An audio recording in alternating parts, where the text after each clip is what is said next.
Il Veneto non deve temere le trivelle in Adriatico, perché se ci sono pericoli ambientali o di subsidenza i pozzi non saranno aperti o in alcuni casi riaperti. Una posizione del governo confermata oggi a Conegliano dal ministro dell'Ambiente e della Sicurezza Energetica Gilberto Pichetto Frattin, a partire dalle autorizzazioni. L'autorizzazione in questo momento non c'è nulla di particolare, nulla da dire, la valutazione da fare è quella là dove ambientalmente ci sono tutte le garanzie si può stare oltre i 9, oltre il numero di 9 o sotto il numero di 12 a seconda come lo voglio mettere. Però il Polesine ha paura di scendere ulteriormente, sono 7 metri sotto il livello del mare.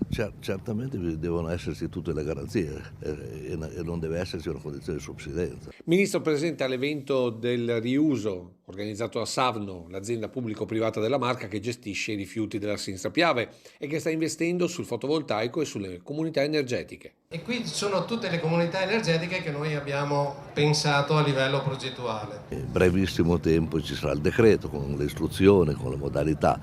È una sfida culturale quella delle comunità energetiche, è quello di essere contemporaneamente produttori e consumatori.